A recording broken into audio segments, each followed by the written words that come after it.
it's a bit more special because they're trying to make Norwegian book more proper national language, which means it needs multiple rules depending on the different regions. Otherwise, they want to work for a specific region and they have to use nynorsk instead, and they don't want that. So they need multiple different rules that work for multiple regions instead. Right. Yep. Yeah. As well as spellings and all that. At some point, we're just going to end up speaking English. Well, so I mean, a couple of the interesting things is that Google's latest releases on the simultaneous translation earbuds. So their Bluetooth Plus advanced headset will do simultaneous translation. So what you do is you hand your phone to the other person, right? And you have the Bluetooth earphone and microphone, right? Now, when I speak, it outputs through the phone in their language, and when they speak into the phone, it outputs into my ear in my language. So I can speak English and you can speak German. I guess if both people have it, they can just speak. Yeah, well, yeah, so but if both people have had the headset, that should be possible. yeah, it's not how they set it up, right? Because should do that.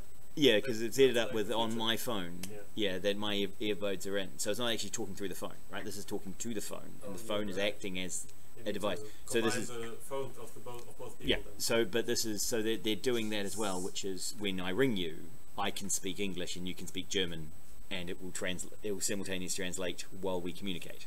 Right? This allows you to do it in person without actually having a phone call as well. Right? So, yeah. So they're at that point of you hand your so if you're a tourist, you can hold out the phone to someone and listen and speak here while it listens and speaks there to them. And should help quite a lot when we go to countries that where people don't speak English very well. Yeah, especially so Japan and China.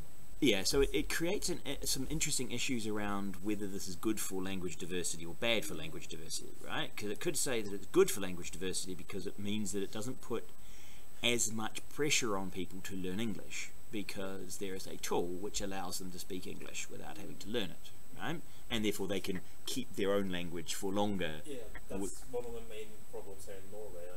When they're discussing whether or not how much they should teach English, because more and more kids are starting to use English as part of their Norwegian vocabulary. Norwegian over time. Yeah, Norwenglish. So do you go down the French Academy route of saying, hey, as French needs to be protected from English, and therefore we will create francicized words, or Franken words, so for like, so audio numeric instead of CD. Because, and then nobody uses audio numeric, they just use CD. Because why would you use a long word when you can use a short word? And no, you're right, it is a discussion at NTNU. And new contracted staff have to pass the Bergen test within 2 years of getting a job here. Right? The Bergen test is the Norwegian test to be able to study at university in Norwegian. So it's university entrance level Norwegian. So not conversational Norwegian, but yes, it's like C3 or C1 rather. So A1 is you can say hello to people and you can buy a sausage. A2 is you can hold a conversation about the weather. And you can read emails and ask where the library is, and you know that kind of, you can live in Norway in A2. B1 is you're starting to actually be proficient and you can start using Norwegian reasonably often, right? So you can start using it in daily life for work and things, right? So you're not just kind of only occasionally using it, you can use it most of the time. B2 is using it fairly fluently, and C1 is into that, being good enough to have someone at technical university level speaking to you in Norwegian and understanding what they're saying. So it needs to, so C1 and the Bergen test is hard.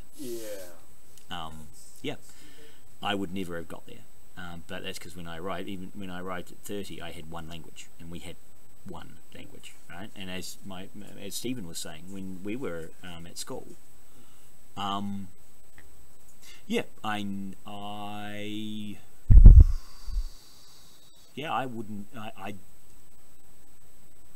I think I knew a couple of people who'd been to Europe, but that was it. And the closest country is Australia, and they speak English.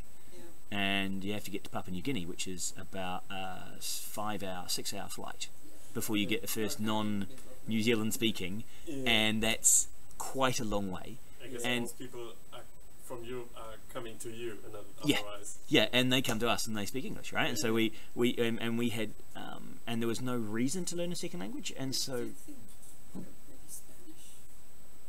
But there was no when I was going through this, there was absolutely no reason to, right? And once, if you only have one language, it's actually really hard to learn a second language, right? Because your second language is the hardest one to get in your brain. The rest, like once you've got 4, getting your 5th is relatively easier than getting your second language. I was married to Croatia. She's like, her mother speaks French, partly speaks Russian. She speaks Italian and French, English, Norwegian. There are people who like to collect languages. It took her like 5 months and Conversation in Norwegian. Yeah, no, so it is, so yeah, Google has released that language translation system, which may or may not benefit languages, right? We have to see. And they've also released, they're pushing through a bunch of AI into every tool now, and the deep learning revolution is coming through with all of the tools. And I remember when I was over in the States, and did one of you find that? I've got an old video from like 2013, so about 4 years ago. I was in the States at CMU, and he asked me to do prediction of the future around AI and game AI. And so my prediction was 2020. So I've got 3 years left. So I've made a 7-year prediction that by 2020, a game AI would beat the game-based Turing test. Right, that you would no longer be able to tell if the person you were playing with was a person or an AI. Right, that the data analytics and the conversational agents having like processed big data would get to the point where they'd be able to analyze conversations and similar conversations to the one you're having, and then with trash talk and everything. Yeah, the whole lot. Yes. So you'd. depends. Like didn't one AI just kind of pass the Turing test by like simulating like just being like a teenage girl. Yeah. No. So the best one that they had was one that was trying to be a 13-year-old American girl. And and apparently it was very hard to tell apart from the actual 13-year-old American girl, because they don't give straight answers, and their level of knowledge of the world is relatively low, and they have very specific areas that they're very well versed in, and so you can model those, and then you can have most of the conversation. So, but yeah, so the AI revolution is coming, and it's coming in games.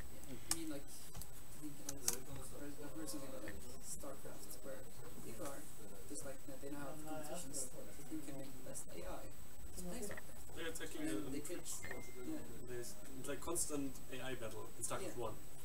There's also something in StarCraft 2 with deep learning, what you just said. Yeah. So in terms of technologies, one of the we're already at the point now with most sports games that the player is the worst AI on the worst intelligence on the field, right? So now already what you do is when you have a player take control of a unit in the game, you have to max out that unit. You make it run faster, you make it kick further, you make it more accurate to compensate for the terrible physical capabilities of the actual player. So all the FIFA stuff? Yeah. Like everyone else is really coordinated and knows the attack plan, but you don't. Yes. Because you don't have the knowledge to understand proper football. No. So they're actually they're pretty good at football tactics, right? And you know they've had like top coaches involved in some of the FIFA stuff, and so many generations like to nail it down. yes, and they've got 20 years. really good at playing FIFA, right?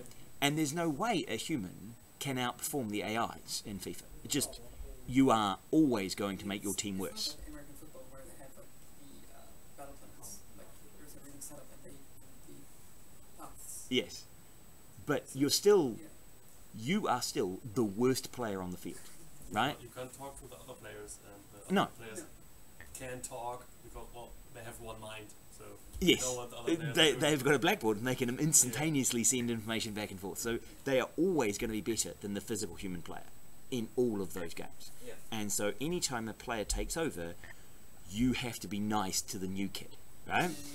Basically, and let them run faster and let them have the ball longer and let them be harder to tackle, and all the rules are set up to compensate for the fact that the human is the worst intelligence on the field.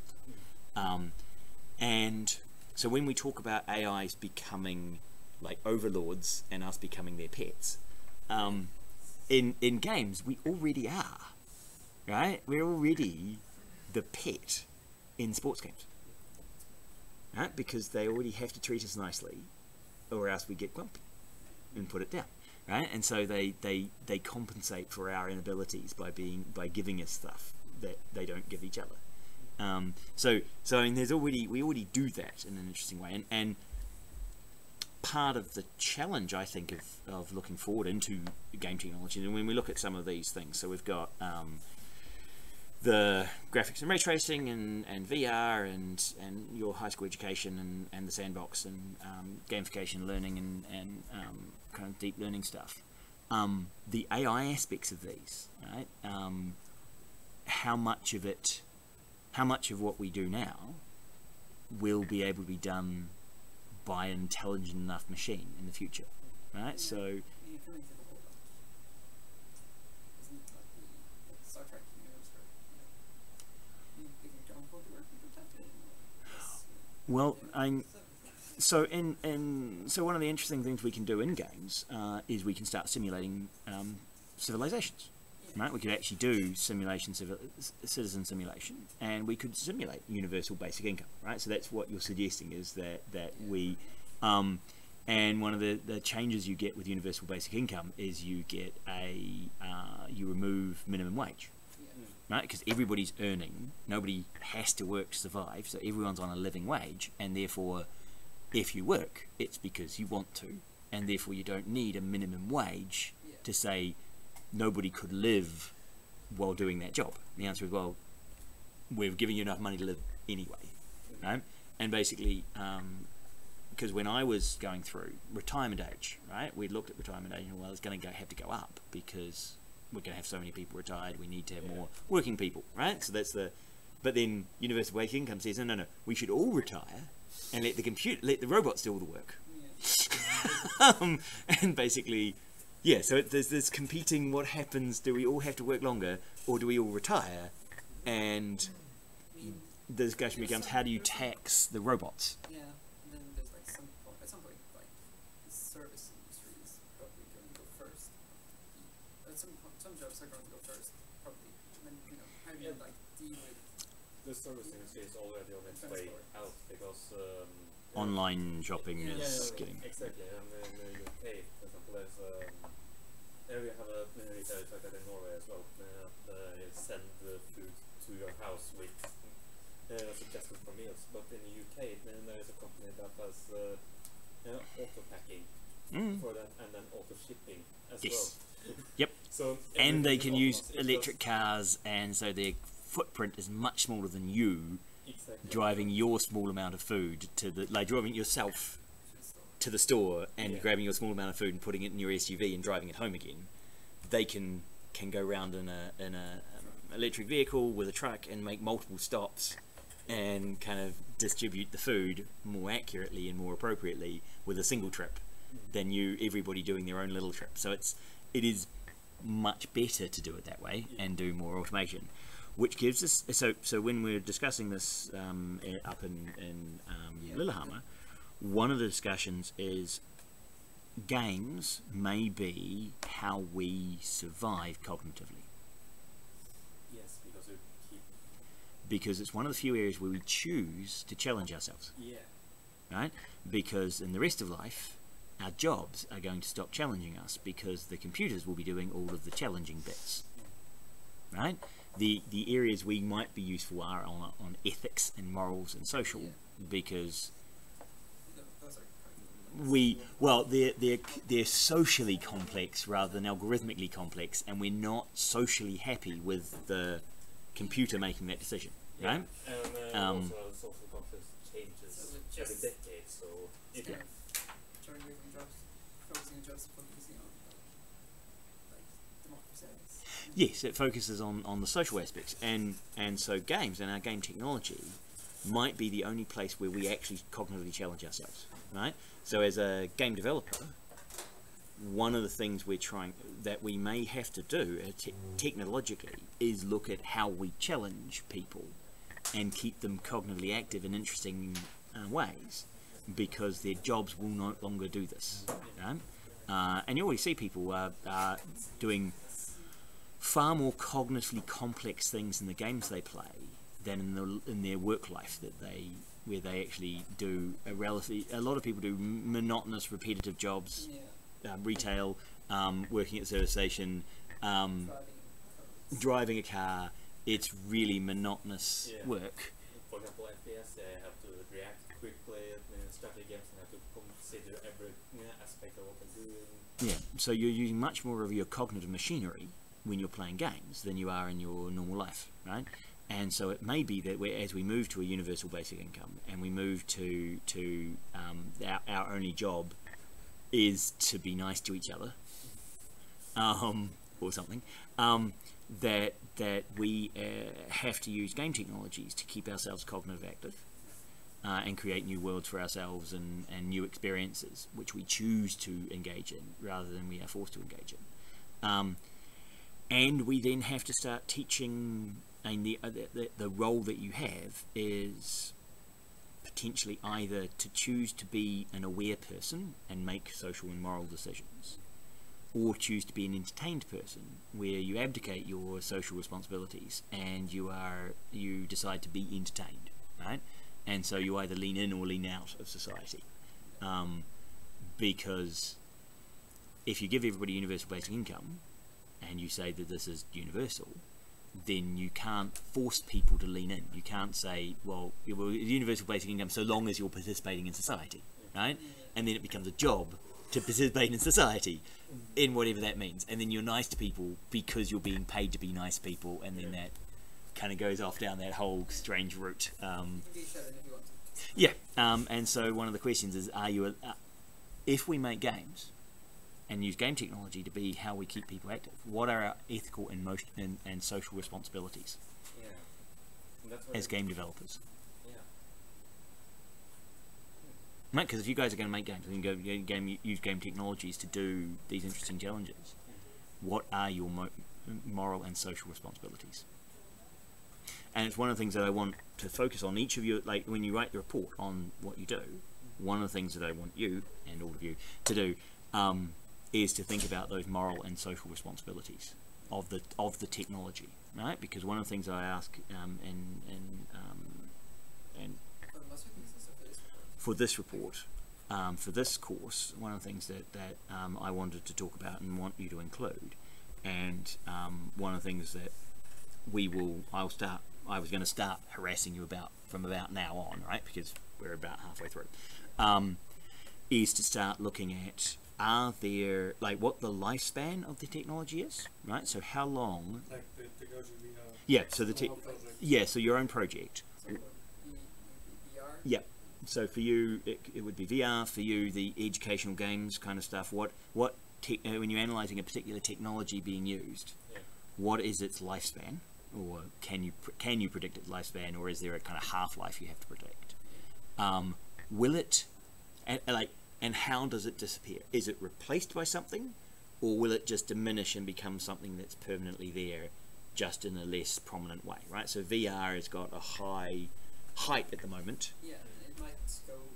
But it might go low and become niche-ish, might become something else. Yeah, and maybe it gets Something like mixed realities and neurosheath and stuff.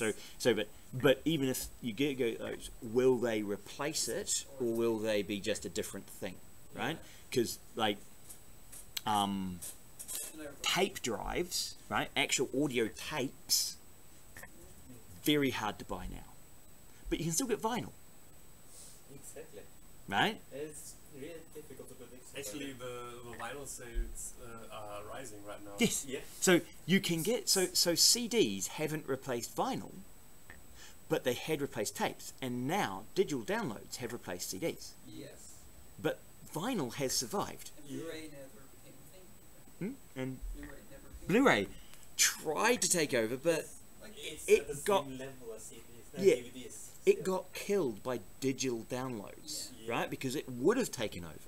Except digital downloads meant that where you could actually either download the CD quality, or you could movie DVD quality, and so there was this kind of it moved into a market that was then killed by a newer technology.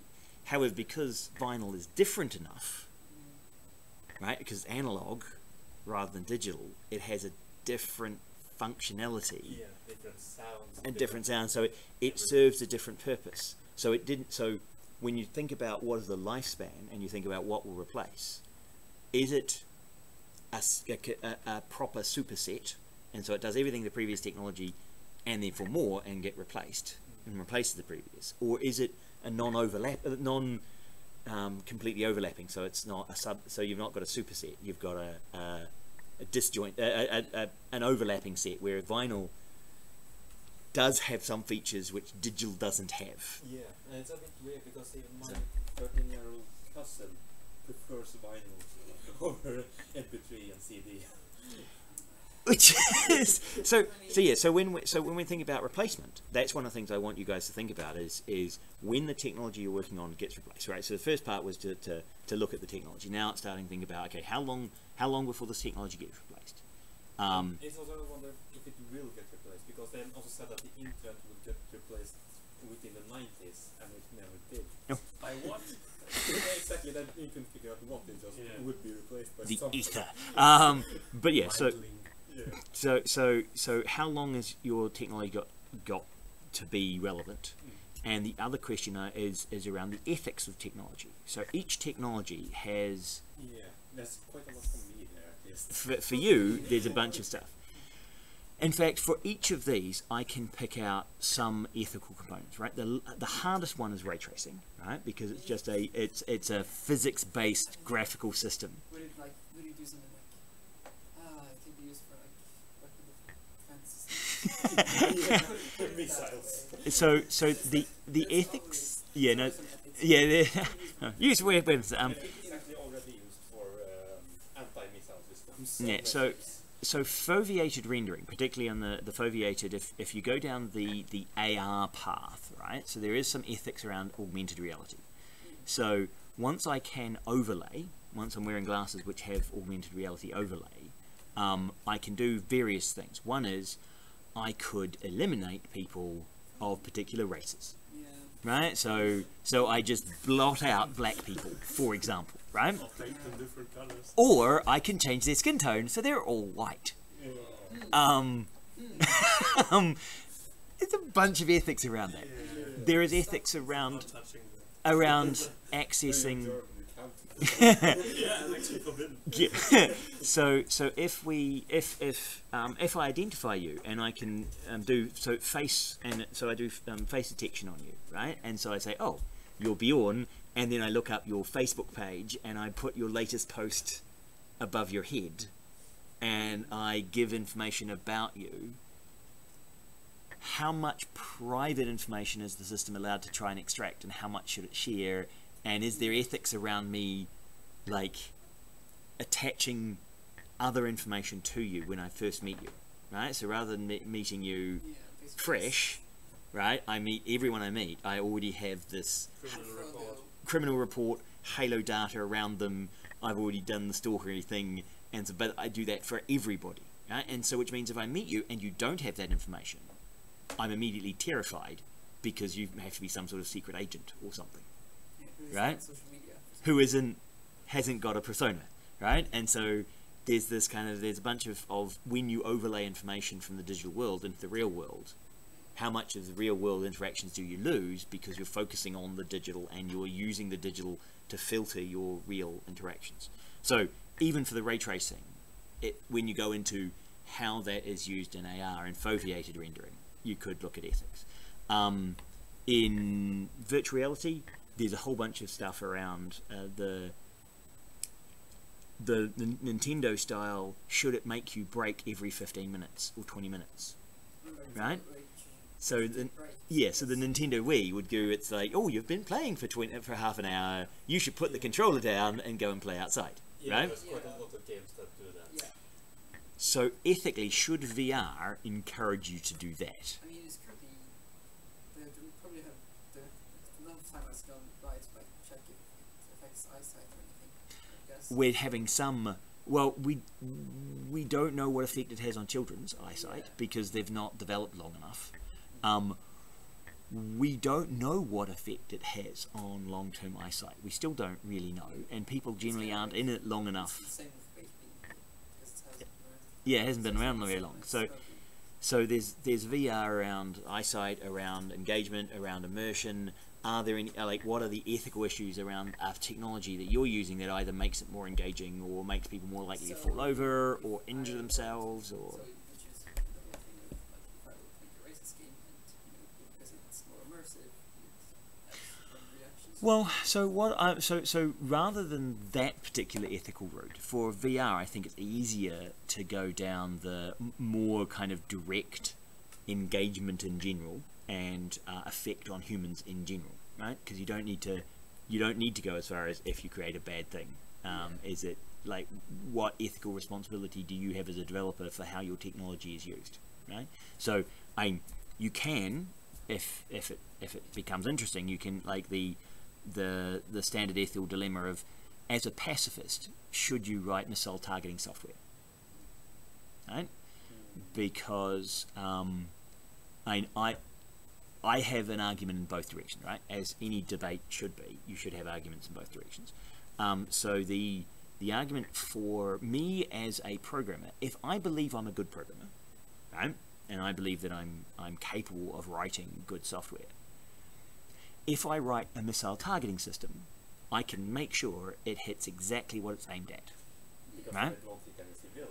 Because I have to trust the people who are using the weapon will want to target individuals, right? And so long as if I can make sure, I can guarantee that it will hit that individual, they can minimize the load to minimize other casualties. If it's poor accuracy and say, well, it will fall within 5 meters of that person, then they need to use an explosive large enough to kill a radius of 5 meters, so that's a 10-meter diameter. So I'm going to be taking out whole rooms and everybody in that room to kill that one person. If I say it lands within 50 meters, then they put a big bomb on it and it kills a 100-meter area, and so you kill part of the town to get a guy, right? So if I want to decrease casualties, lending my ability to make it hit exactly what it's targeted at could be the best way to decrease civilian casualties, because then they can decrease load because they want to kill this individual. The other end of that, and Marius is more on that side, which is I've still made something that kills people, right? Yeah.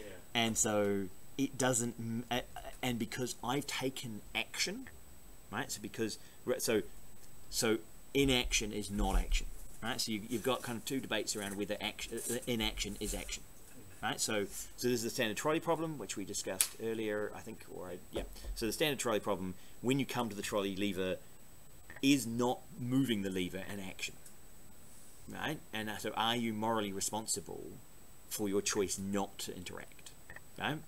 And so that is one of those challenging points in ethics, is inaction action, right? So if I don't take the missile targeting job, am I still responsible for the person who does take it, who's really bad at programming and makes a really shitty targeting system? So do I feel ethical responsibility in that direction? And that's a kind of personal what you live with, how you live. And so with all of these, if you're going to go down an ethical route, with VR. How responsible are you as a developer for how people use it? If you take no action to limit people's use, are you responsible for their overuse? Right? Or and that becomes a challenging question, right? In the US, it's generally, well, no, that's their responsibility. In Norway and Europe, they tend to feel that the developer of a tool or a piece of tech has some responsibility for how it's used. Yeah, it's some but not all, because in the actually know a lot about just that discussion, because the Nammo headquarters is in Raufoss, and that's where I live. So and they ship munitions to the US. The US don't use it in war themselves, but they ship it to Israel, who use it against the Palestinians. And Norway has an embargo on Israel. So does that mean that Nammo is responsible for the deaths of Palestinians or not? Because it's the Americans who are shipping it further. So yeah. So for technologies, that's some of the things you have to think about when you're deploying a new tech. At least being aware of the potential ethical consequences. Just one sentence back. China says you are responsible. As far as I know, in MMOs, you have to build in something like after 4 hours you don't get any XP or less or something. Yeah, yeah. So you. Isn't Korea like no gaming after 9? Yeah, there's a law midnight to 6 a.m. You're not, if you're under the age of 12 or something, you have a limit. Yeah. So if you're under the age of 12, it's illegal to play games between midnight and 6 a.m. I mean, that's It's so that parents. It's so that parents can tell their children that it's illegal, right? And the parents can ring the police, and the police can say, yes, that's illegal, right? And the parents can use the government enforcement as a way to control the children.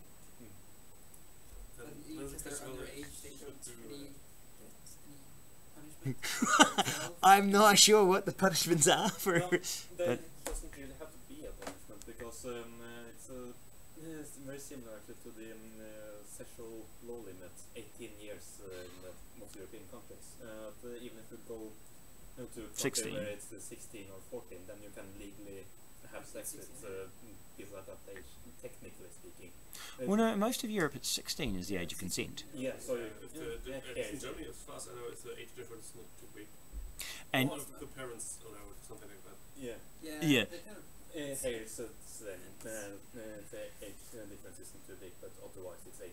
Right. Yeah. So Really, 18 Yeah, after 18, no one in cares. Norway. And Okay. before it's like not. and it's 16 if the other person is also either 16 or 17. Really? Do you have is that what you have in It's a Norway? really special Obviously, I've never looked into this particular law. Right. Okay. So, If you're 15 and the other person's 16, no, that doesn't.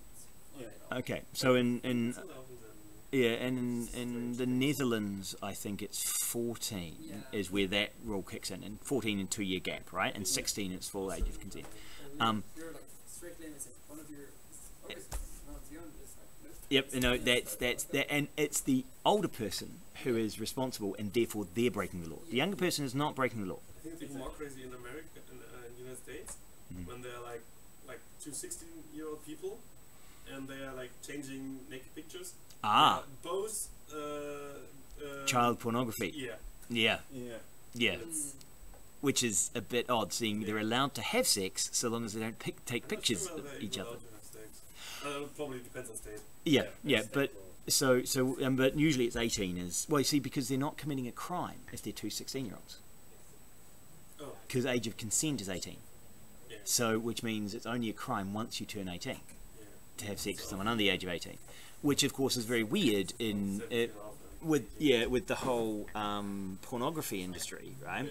And being American based, which means you get American based censorship laws at 18, and we follow the Australians, and and New Zealand follows Australia, and Australia follows the US, which means we get a bunch of films which are R18, which means people are allowed to do things they're not allowed to watch. Yeah.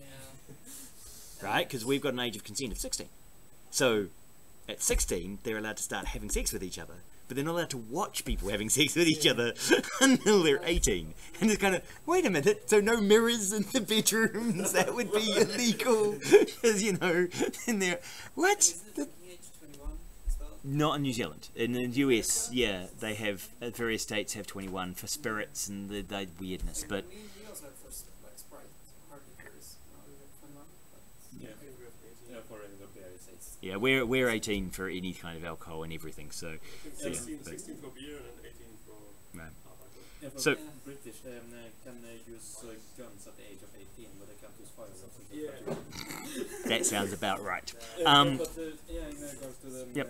sex part, and Mhm. even if because the age of consent is 18 in most Norway at least, even if they go to a country where it is 16 and you can legally have sex with 16-year-olds, Hmm. they still won't do that because they're hardwired to believe that they have to be 18. So Right. there has been several cases where people have said no, I refuse, it's illegal where I'm from.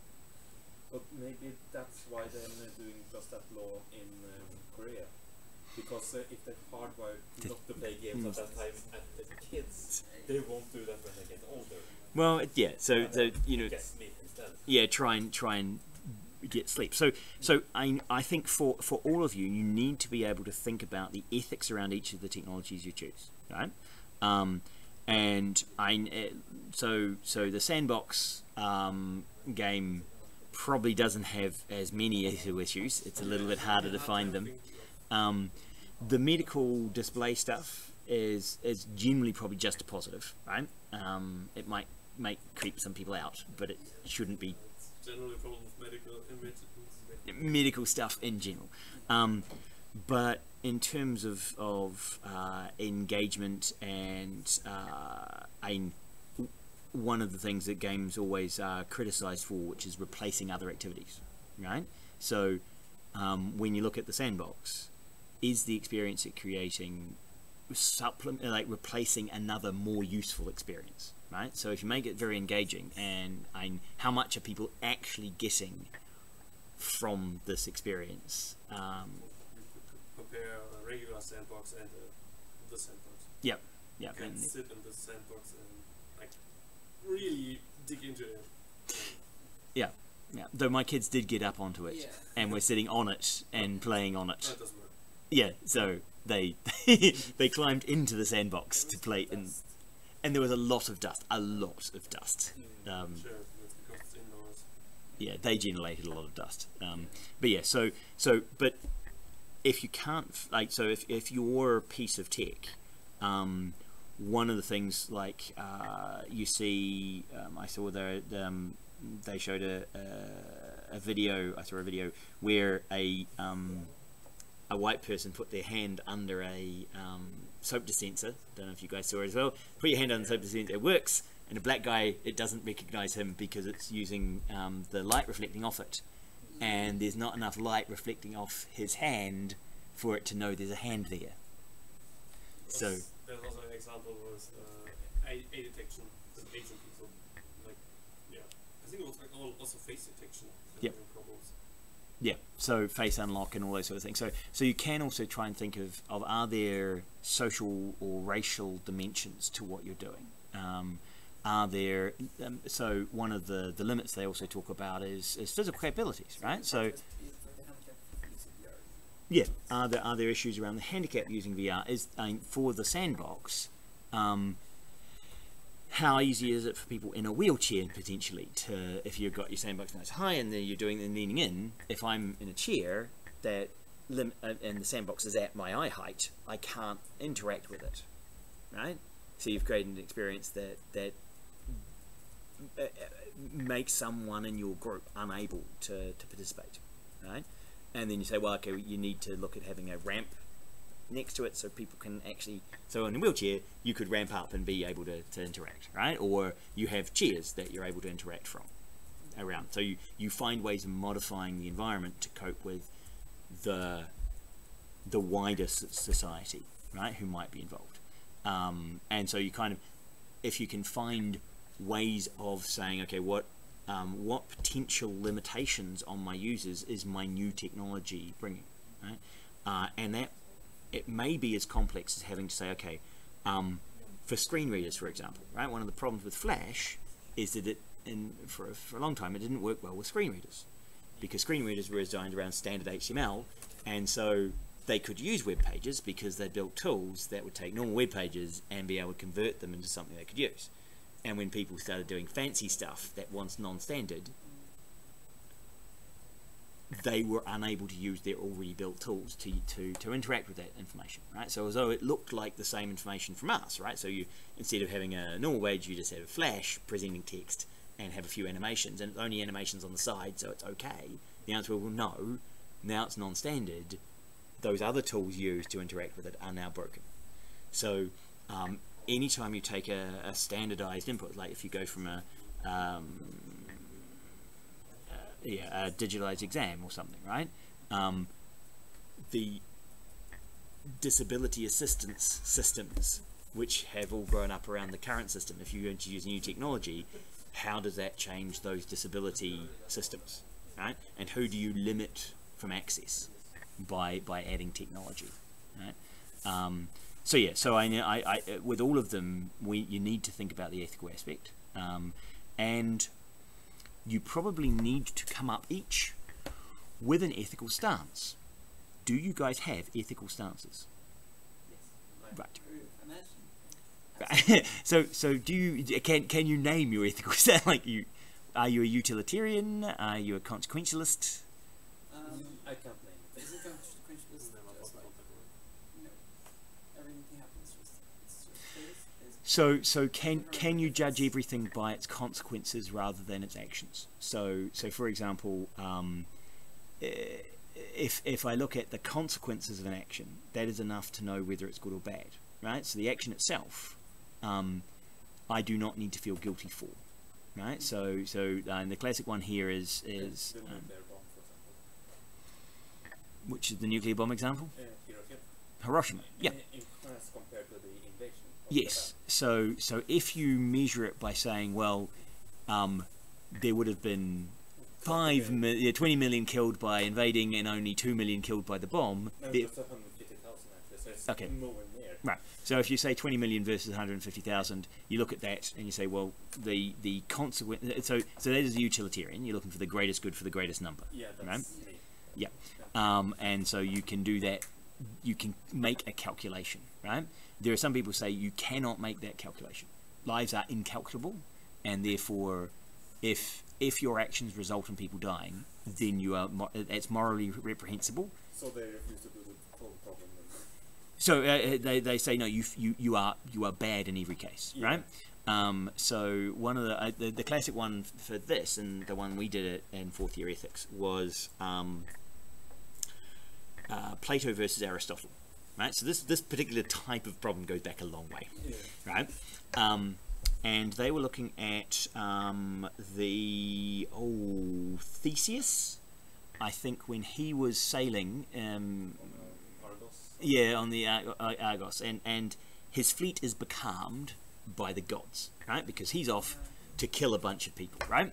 And so one of the gods, who I think does you're going to go and kill a bunch of people, that's bad, I don't want you to do that, so they are becalmed.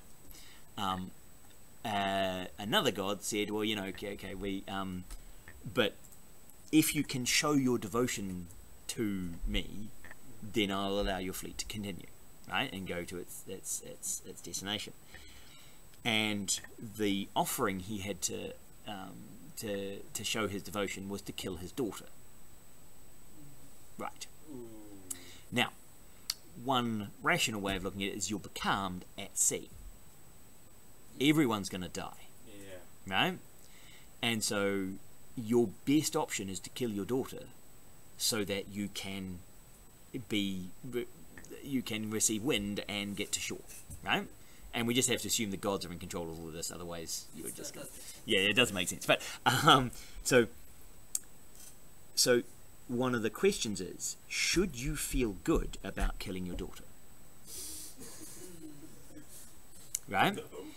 Because Plato says that because you have made the rationally best decision from all of the possible decisions you have, you can be proud of your moral fortitude and your rational abilities, and you should be proud of the decisions you made, and therefore you can feel good about killing your daughter. Aristotle does the no, killing your daughter is bad.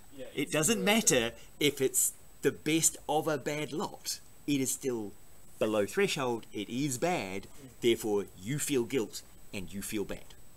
Right? So in terms of do you feel morally, like, can you feel morally responsible for all bad actions, even if you have done your very best, it's still a bad action? Yes. Right. So you're slightly more Aristotelian than Platonic.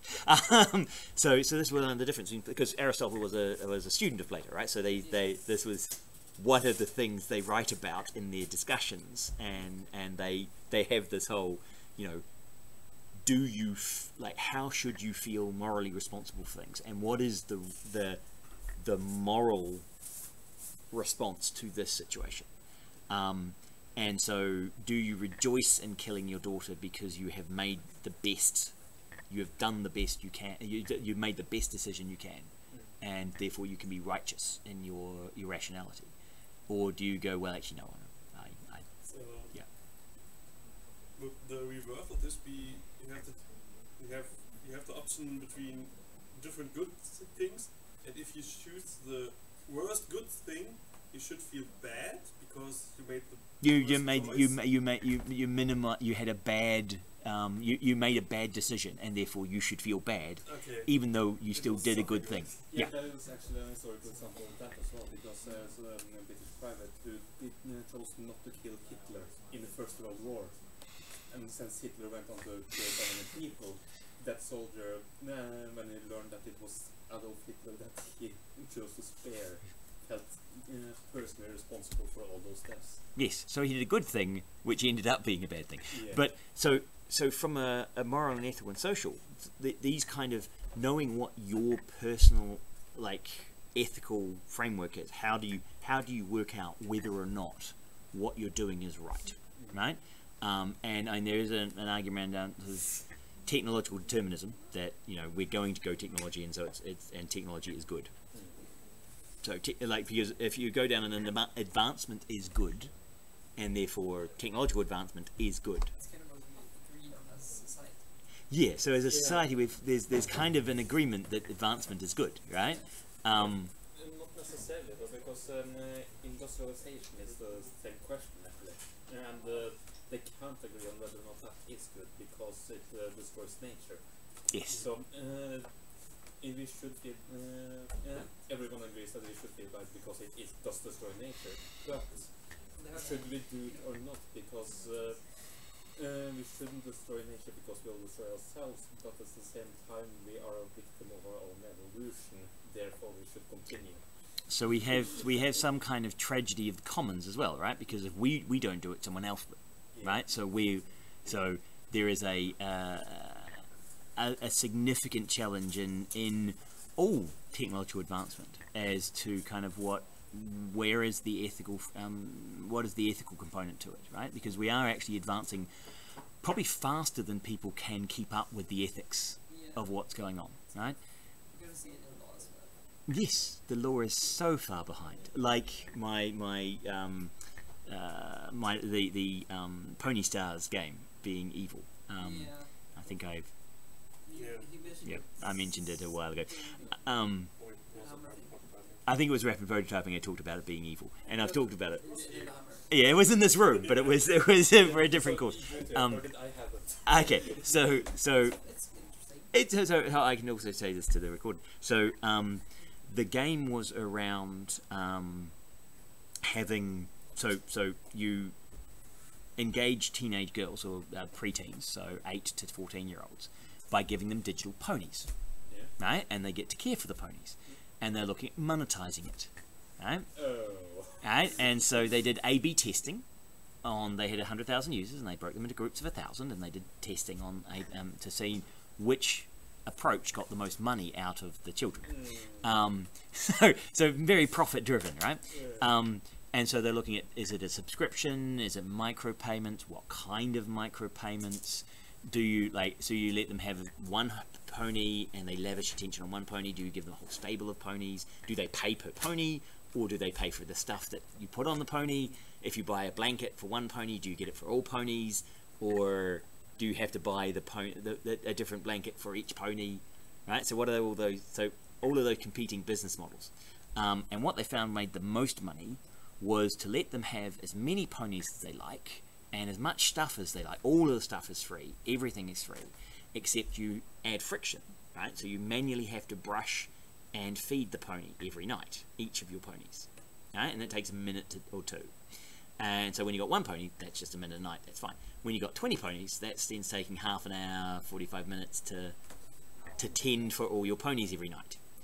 And then you offer a tending service, an angel service, which you can pay to feed and brush all your ponies for you. Now, that only makes only a few people sign up for that during the normal semester, but come holiday time, where you're away from your computer and you don't have 40 minutes on your mum's 4G every night, you send an email out with a sad pony who's dishevelled and hungry. And as a 10-year-old girl, you will find a way to get your parents to give money to save your ponies. So the best way to make money out of 10-year-old girls is to make them fall in love with something and then threaten to kill it. So extortion is a fabulous business model, and that's why we make it illegal.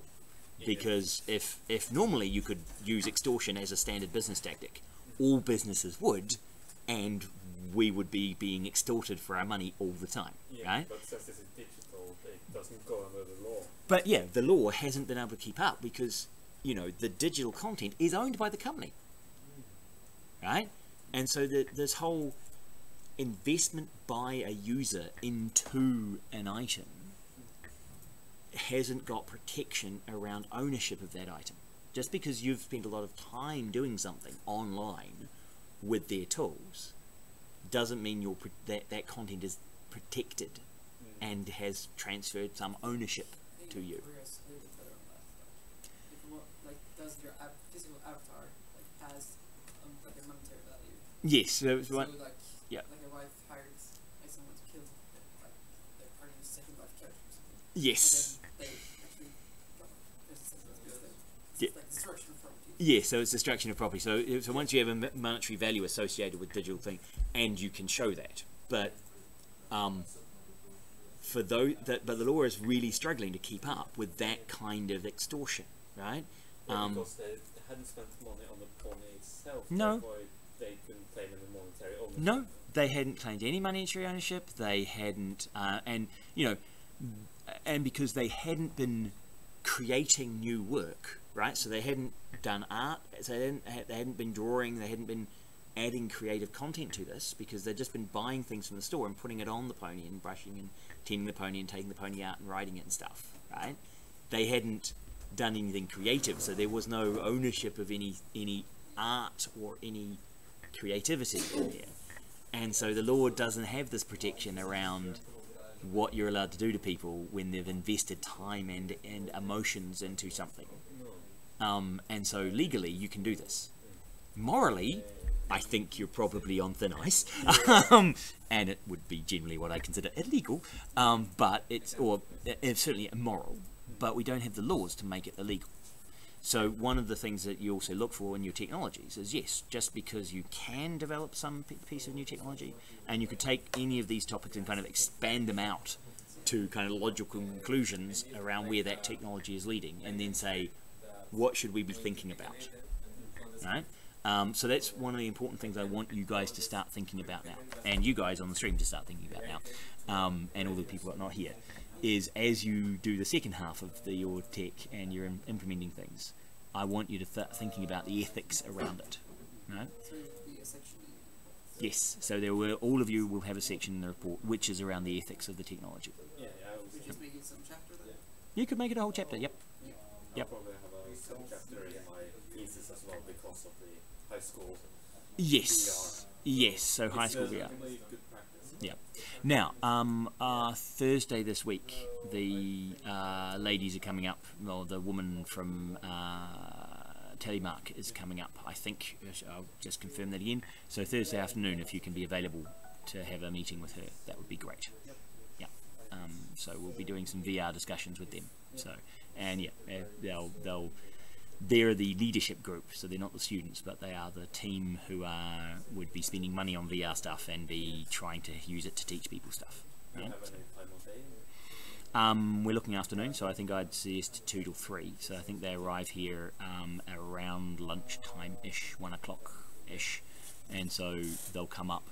We can have a meeting, and then you guys can chat, and we can show them some of the stuff in the VR lab. I'll probably sit down in the VR lab. Yeah. Yeah. Yes, if you're always there, then you can show us some stuff, and hopefully we'll have the sandbox functional. So I was talking to Tom about that and looking at the shader language, so and how we update the shaders, and Magic Sands do volumetric shading, and should be pretty simple. I found so if you look at the 2 types of shaders it's got, they're relatively cleanly written, and they are being loaded. So right now my focus is getting it in VR. Yep. So you're doing that end of it. Yep. I can do my sensitive right now. Right. Okay. I was looking into TCP servers, and Open Framework has its own TCP implementation. Yep. Tested it looks good. I'm trying today to join it, and if I'm lucky I get it to work today. Yeah. Because I mean that's one of the things I liked about Open Framework, having looked at all it got, a bunch of frameworks that allow you to do those sort of things. So now we're working. So Magic Sand counts as a Git submodule, basically. So you installed it into the app section of I haven't didn't install Open Framework as a repo, okay. so Right, but you brought down Open Framework and you put Magic Sand within it. Right. Yeah. So otherwise it doesn't link to anything. So yeah, you can actually have this gitted as well. Right. You can get the Git version of Open Framework and you can put Magic Sand in underneath it. But submodules are strange. They are. So I was fighting with them a little bit, but yeah. So I was getting it to work, but yeah. So and I was going to put some code in. If we keep our Magic Sand repo as just being that repo without. Yeah. Right now I'm just. I see. Yeah. I see you forked my my fork of Magic Sand. So yeah. I don't think we're going to be changing Open Framework necessarily, but pushing any code up that high. So we just do stuff in Magic Sand. So yeah. That'll be good. I'll probably be testing the joystick plugin today. Okay. I also finally got to bring my own Bluetooth download and see if that works as well. Yep. Test that too. Yep. See if that works. If not, I'm planning to set up the testing environment. And instead of using Nicholas's like framework, I'll just use the Unreal story content for VR because it has the teleport. Yep. It doesn't have all the multiplayer stuff. The multiplayer stuff built in. Yeah. Which Nicholas stuff doesn't. No. It doesn't compile. Yeah. Yep. Yep. So Okay. hopefully I'll be able to do some next week. It doesn't with your guys. They've gotten quite a bit. They're quite a bit ahead from the wheelchair stuff. So they said they were still doing some small adjustments on the wheelchair to make it a little bit like they had some problems with the turning. They wanted to make it a little bit better. Yep. Yep. They had some stuff that they were kind of okay with. You can use that and compare it to yours and do a comparison study. Yep. Grab theirs next week and then just take it and just look at this just to do the experience. Yep. Then I'll do moving this one, and I'll just type in spaces between and see how accurate it is. Get some results from that, and then just some do the questionnaires with some like user experience stuff. Yep. And then I'll do the motion sickness tests. Yep. But I probably have to do them between each movement. So But it's just like 16 questions about like how knowledge is kind of standardized, so it shouldn't be that hard. I think you just put it all and then you calculate value and certain stuff.